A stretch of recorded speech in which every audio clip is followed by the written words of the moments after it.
Hey friends, today I thought I would just pop on while I had the sun shining down on me and it was so warm. So I share this springtime sun from Berlin with you, and I hope that you're healthy and feeling full of your original power.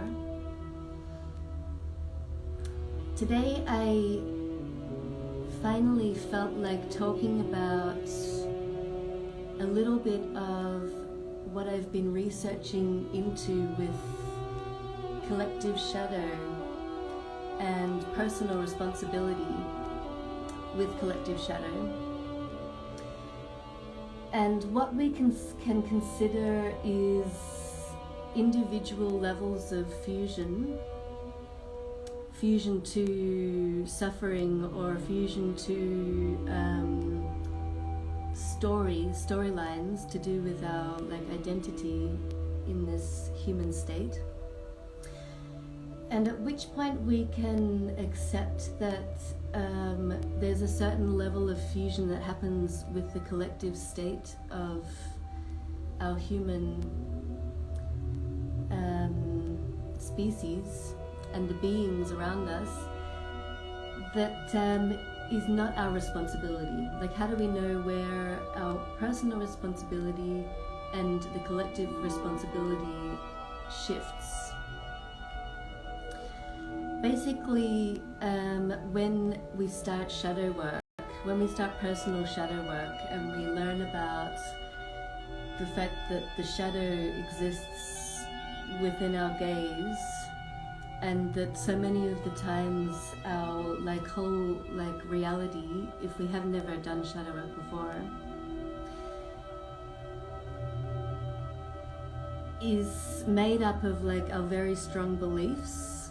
And then these beliefs, if they're not conscious, they can be constellated in material reality and in the rhythm of synchronicity and how things show up in our lives.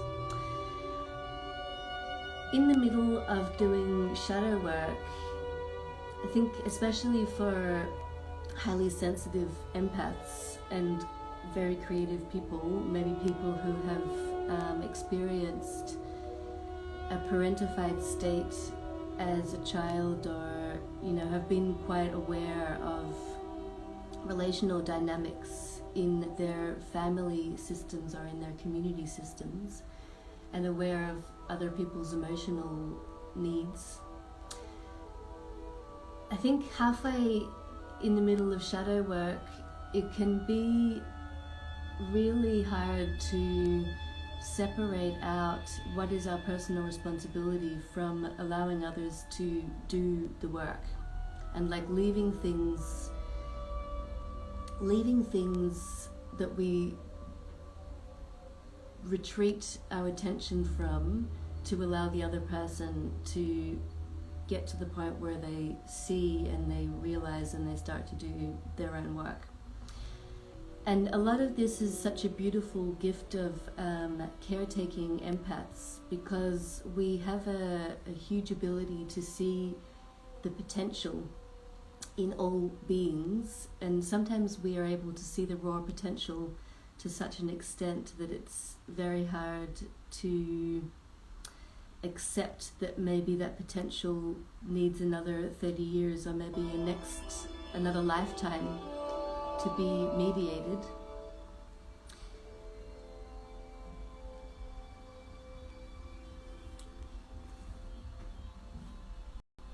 And when to put that boundary and how to put that boundary energetically is kind of what I'm working on.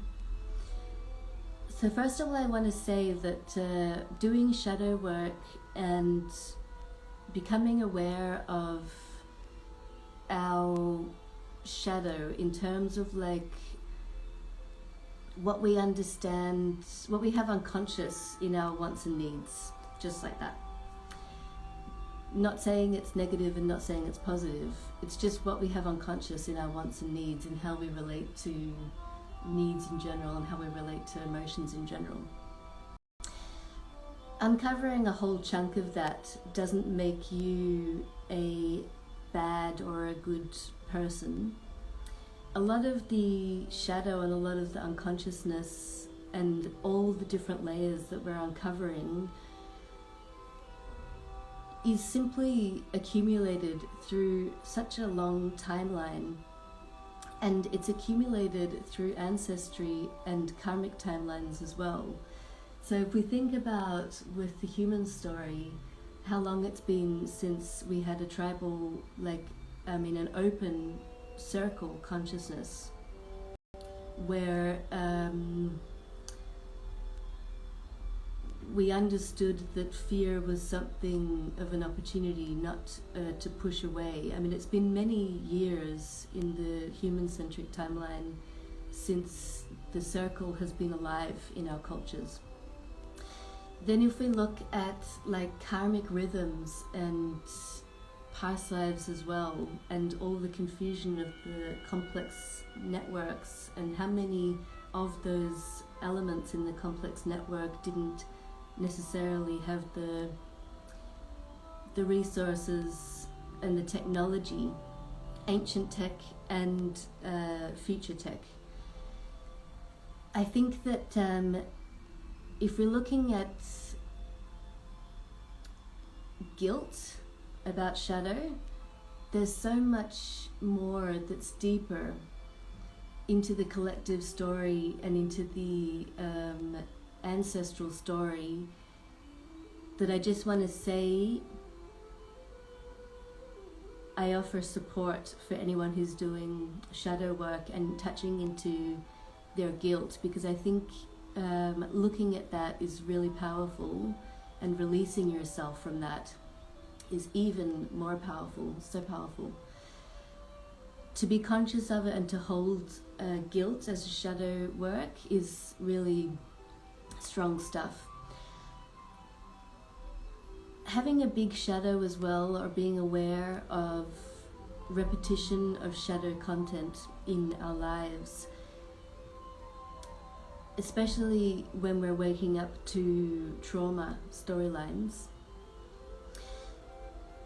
and having something that we cannot free ourselves from in the present moment. So say if there's reoccurring life patterns that we get attracted to a certain type of partner or a certain type of situation, and it keeps playing out, and we have to learn the same lessons over and over and over again. That is 100% the way things go. And it doesn't mean that you're not doing the work. It doesn't mean that you're not present. It means that you're riding your rhythm, I guess. And some of these are life lessons in terms of boundary learning, and in terms of learning how to love, and in terms of learning how to transmute emotions, and in terms of how to connect with guides and how to connect with spirit in your own way. This is a lifelong pathway, and it's a beautiful pathway. And every time you hit up against anger and disappointment and pain, I think we really need to try and remember that this is potency, this is value. It's not that you aren't doing the work properly, or that you're not there yet, or that you haven't reached enlightenment, or you haven't freed yourself of the same rhythm. No, I think it's more about learning to love that rhythm, because that's your personal creativity in awakening. And if something hurts, or if something is activating you over and over again, I've coined a new term, or something came to me. It's about potency, not perfection. So if we know we're going to revisit this point again, and we're going to need to relearn these lessons again, we just want to see the potency of the feeling state, not what we think is perfect or not perfect. Because, like, say if there's like a really rich state of emotionality, like a really rich state of any kind of emotion. It could be anger, it could be sadness, it could be guilt, as I mentioned earlier. I think the potency of that emotion is expressing to you how much you love, or how much you're in a state of care with whatever dynamic you're in at that moment. And it's not a sign to say that you need to be apathetic or care less about that. I think what's beautiful is to recognize how much you have the capacity to care, and to really go into that and witness it in yourself. Witness it in yourself that you have the capacity to care about this issue to this extent. And try not to push that really richness of emotion away, but bring it in. Feel it fully, in a state of like forgiving yourself for having this potency of emotion. And it might be interesting to understand for yourself, you know, where it's come from on the human level. But if we're looking at something much deeper, quite oftentimes the humans around us don't have the capacities to really witness the potency of what we're dealing with, but you have the capacity to witness the potency of what you're dealing with. And witnessing the potency of what we're dealing with automatically transfers that into like a state of power. So it's a self-empowerment. So witnessing is a state of self-empowerment. I think I understood this basically with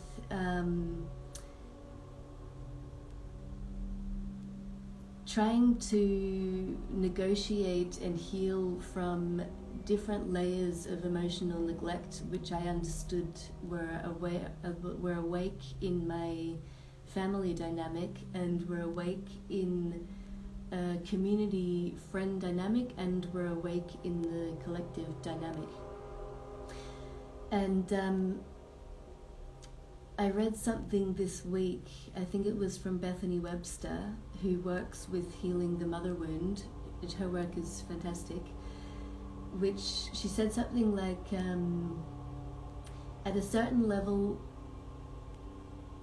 the potency, this is in my own words, I can't remember exactly how she put it, the potency of what she was feeling was is not really the responsibility of the other person.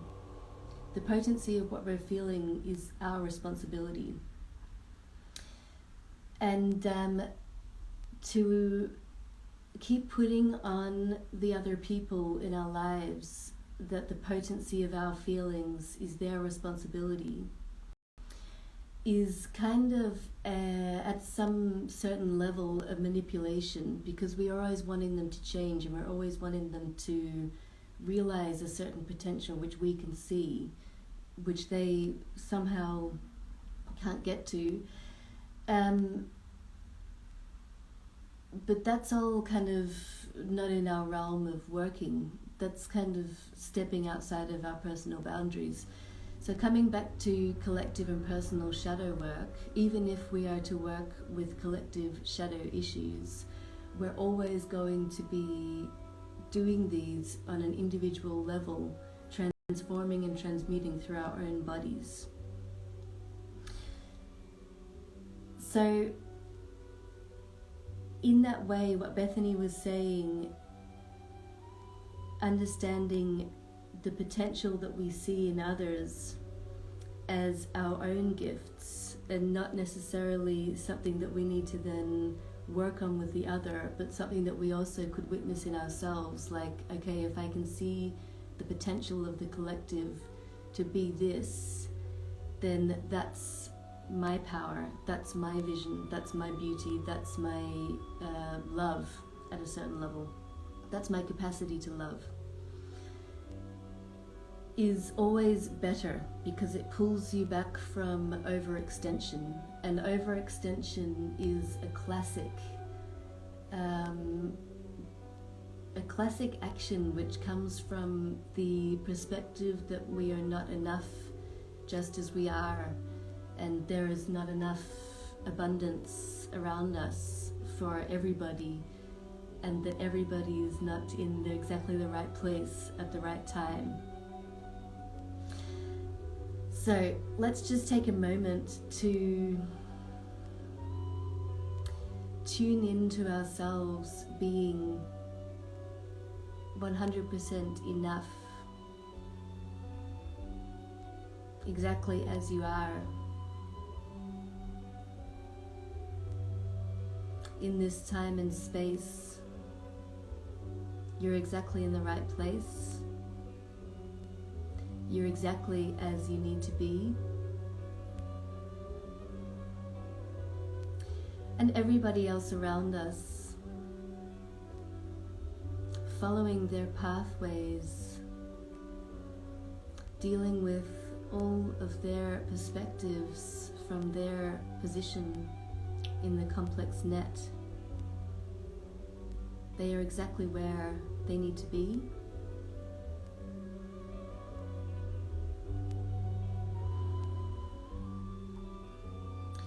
And in the middle of this conversation right now, we send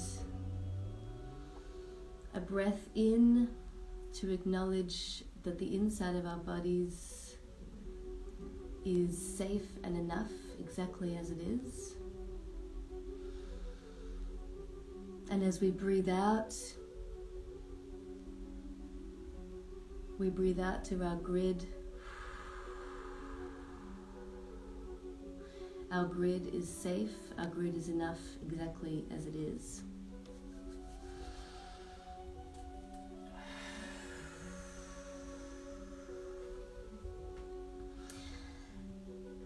So, the reason I got into looking at the individual and the collective was a lot to do with my interest in understanding topics like transmuting the patriarchy. How could we transmute the patriarchy? How can we heal the state of the world? How can we mediate the extractivist psyche? How can we look at ourselves as existing as a state of one? So radical interconnectivity. And of course, when we hit into transmuting the patriarchy with looking at gender as not a binary but as a rainbow, we look at gender as a rainbow of abundance coming out. But we're also looking at systemic issues of privilege and minority, and understanding this dynamic split between all of us, between the privileged parts of us and the parts of us which are in scarcity, or the parts of us which are in minority status, and looking at how this exists from manifested reality, so what is really locked in object form, I mean in physical form, in our monetary systems and our systems of daily living, and also looking at how this is flowing in the energetic realms or the metaphysical space, and looking at the pathways of potentiality for how they all intermingle. So this is about shadow work when we get into complex system dynamics.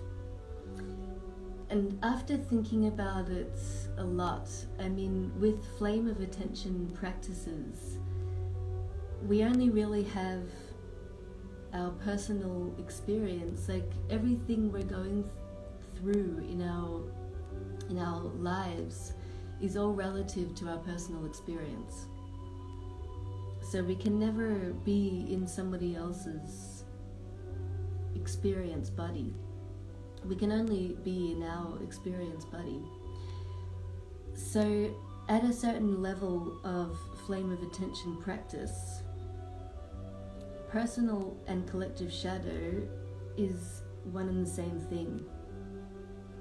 So if I'm going to sit in meditation and particularly have the focus of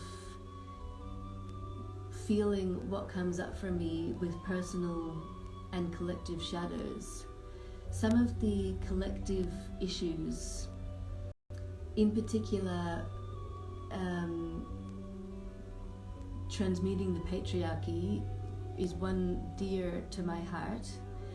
So I understand that when I'm sitting in any kind of meditational shadow work practice, that I have some granules of my life energy which are related to this particular issue on an extremely personal level, and I also have granules of my life energy which are related to this particular issue on a more disparate or diffused collective level.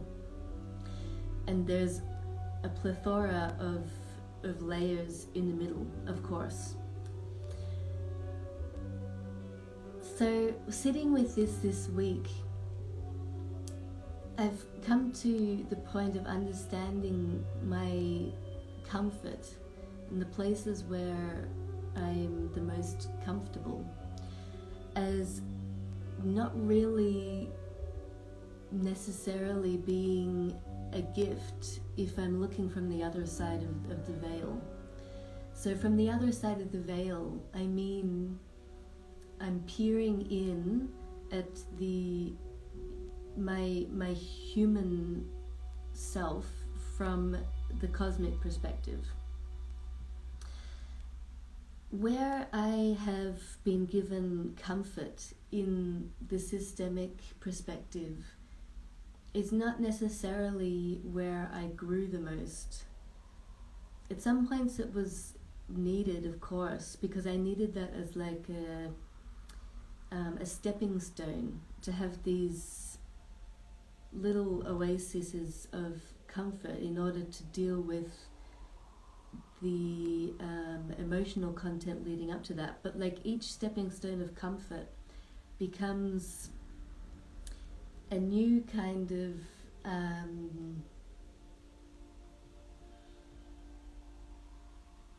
point of stasis, I guess. And I want to say that those point of stasises, at one point they're a gift to reach, and I'm really grateful for them. But at some point, if you want to go further,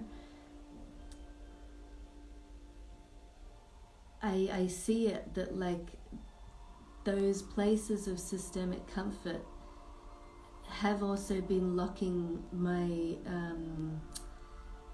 some extremely crystallized points of maybe ego identity in a very polarized place. I don't know if this makes sense for anyone out there, but I hope it does for you, to those who need to hear it. So I understand that like this place is polarized because I have a lot of trauma around it, and particularly this is to do with getting these crystallized places of vitality, life energy into a holding which doesn't split them anymore, but it instead is able to hold the paradox between them, which is very difficult. But if you can remember that all is relative, and your experience of transmuting the personal and the collective shadow is both together in your experience, there's some of those polarities between the vitality energy that's like very dynamically set apart, that actually is a hugely collective issue, and it might not be something that you can transform right at this moment. So it is a lifelong creativity we're talking about here.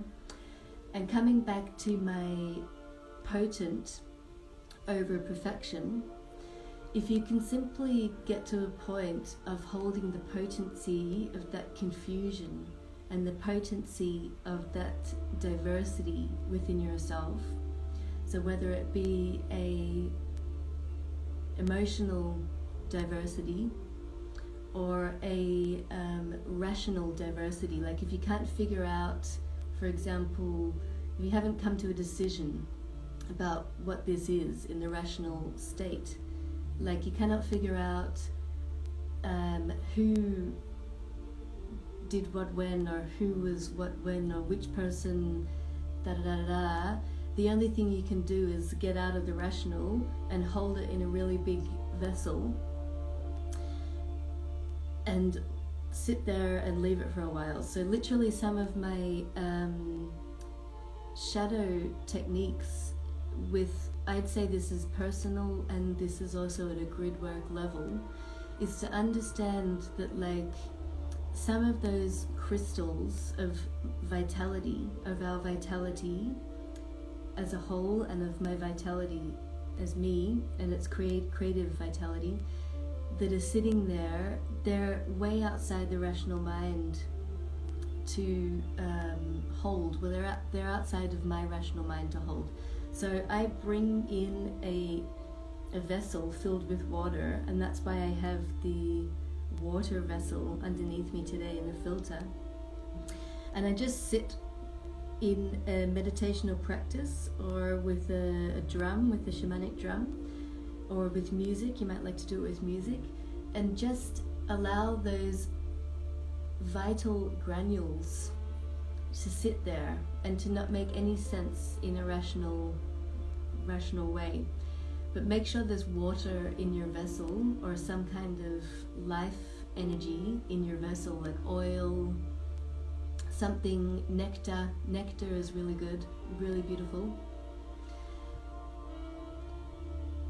And this practice is part of really developing the deeper vessel of witness. So this kind of practice is extremely potent for any part of you which feels like it's in a minority, or any part of you which feels like it's in a victim consciousness, especially for issues which are totally out of our personal and individual control, or personal and individual healing. And these can even be relationships with people in our lives, because so much of what we go through is out of our personal control. Control is another extremely interesting point, which I won't talk about today, but in future. So if the inner victim, or if the inner minority inside of us is able to acknowledge this personal victimization from this place of holding, and if we can understand that the crystals that we're putting in there are the psychic knots, or the problem areas where we're constantly coming back to, and not able to really mediate with the rational brain, the action of expansion and the action of holding this within the fluid vessel is such a ritual, a psychomagic ritual act of holding, that it's a super empowerment. And at a point, the lack of comfort which you're experiencing in the disparate nature of this life energy is the whole experience of the doorway. So delete judgment about what is good or bad in this constellation we have here. the doorway is purely kind of the window into the other side of the veil, and it's always aroused through dismemberment. It's never aroused through being like stasis. It's never aroused through comfort in a system. So I hope that makes sense for you. Another aspect of this is if you manage to hold this vessel in your life and to put your head underneath the water and to start looking at the surface of the water from within the water, which I would say is to look from the other side of the veil. The understanding of ego, or the understanding of your talents and your desire from the other side of that veil, is always coming from a place of service. So we can only try to be in service with our art projects, with our desires, with who we are as people.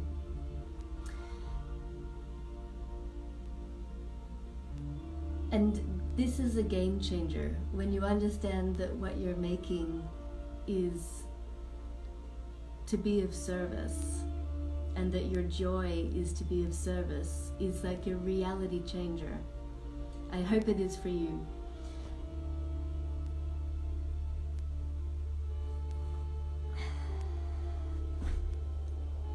At that point, when you realize that everything you're doing is to be of service, when the overextension shows up, and when we're potentially in places where we're trying to control other people's pathways, or when we're fixed on the potential of situations,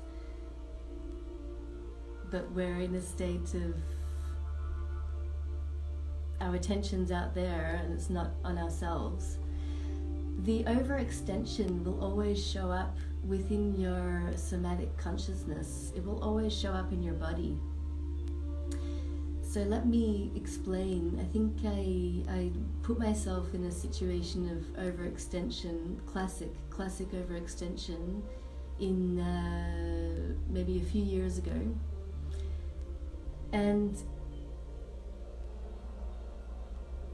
I could one point feel an energetic hand coming out of my chest and reaching towards people, reaching out towards people.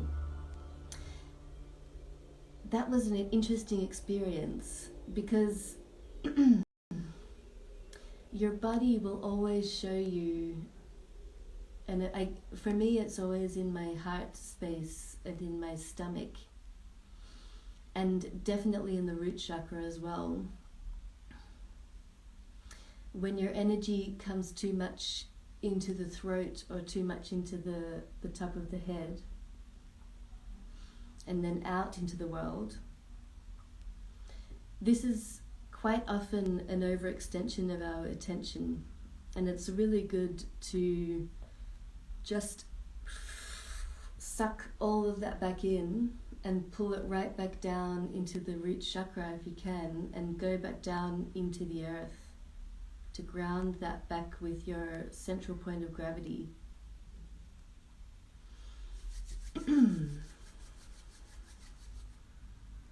I hope this has been an interesting chat today.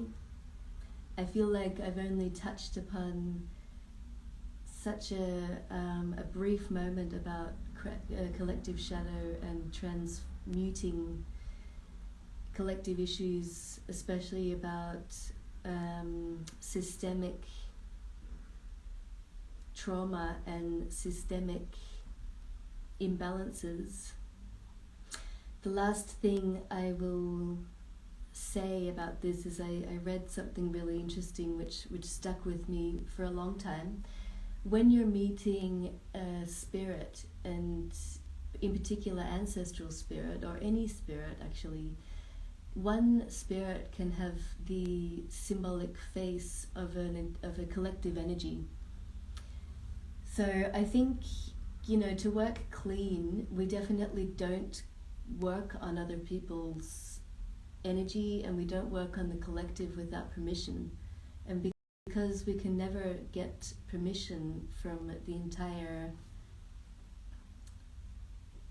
world to work on an issue, when we're doing grid work and when we're doing collective shadow transmutation, like I said before, the base point is always yourself, and we always enter it through the personal.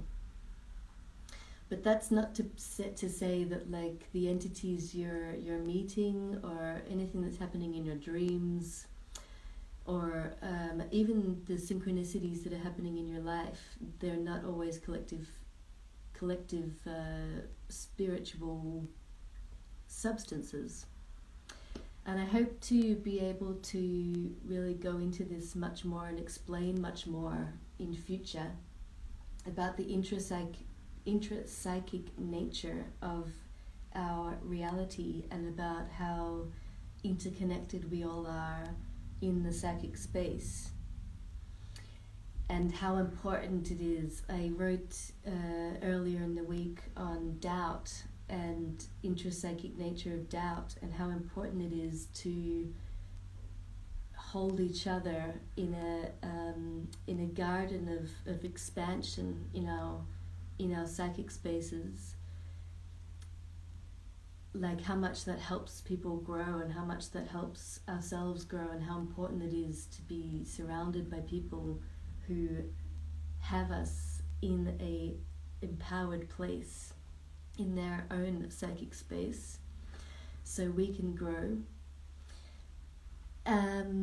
But yeah, if you have any questions on the doubt article or what I spoke about today, just send them to me, and I'll try to, that will help me develop my vocabulary.